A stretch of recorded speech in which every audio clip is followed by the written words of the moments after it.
আসসালামু আলাইকুম প্রিয় ভোলাবাসী, আপনারা জানেন যে ভোলা বরিশাল সেতু সহ আমাদের 5 দফা দাবি নিয়ে আমরা বিগত 1 মাস যাবৎ আন্দোলন সংগ্রাম করে আসছি রাজপথে। তারই ধারাবাহিকতায় গত পরশুদিন আমাদের শরীফ হাওলাদার ভাই অমরণ অনশনে বসেছেন, যার ইতিমধ্যে 49 ঘন্টা অতিবাহিত হয়েছে।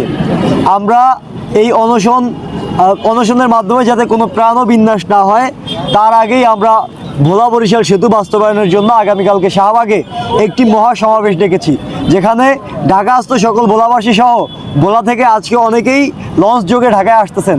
আপনারা ঢাকায় যারা রয়েছেন তারা সবাই এই সমাবেশে আসবেন, এসে লোকে লোকে লোকান্বিত করে একটি মহা সমাবেশে রূপান্তরিত করে এই রাজপথ থেকে আমরা আমাদের যে অধিকার থেকে বঞ্চিত রয়েছি গত 54 বছর যাবৎ, আমাদের সেই অধিকার আদায় করতে আপনারা সহযোগিতা করবেন এবং আপনারা সবাই কাঁধে কাঁধ মিলিয়ে বিভিন্ন জায়গা থেকে ঢাকার যে আনাচে কানাচে বিভিন্ন গলিতে ছড়িয়ে ছিটিয়ে ভোলাবাসী রয়েছেন মিছিল নিয়ে আমাদের এই শাহবাগে চলে আসবেন জুমার নামাজের পরে বিকাল 3টায়। আমরা সময়টা মনে রাখি, শাহবাগ বিকাল 3টায়। যত ঢাকাস্থ ভোলাবাসী রয়েছেন সবাই শাহবাগে চলে আসবেন। সবার জন্য দোয়া রইল এবং আমাদের যারা অনশনে রয়েছে তাদের জন্য দোয়া চাই এবং সবার সুস্বাস্থ্য কামনা করি। আগামীকালকে সমাবেশ সফল হোক। আসসালামু আলাইকুম, আল্লাহ হাফিজ। এবং যারা আসতে পারেন নাই তারা ভিডিওটা অনলাইনে এত পরিমাণ ছড়াবেন যে ভোলা জেলা ছাড়া অন্য কোনো টপিক অনলাইনে না দেখা যায়। শুধু একটাই টপিক থাকবে অনলাইনে, ভোলা বরিশাল সেতু চাই, সেতু চাই, সেতু চাই, সেতু চাই।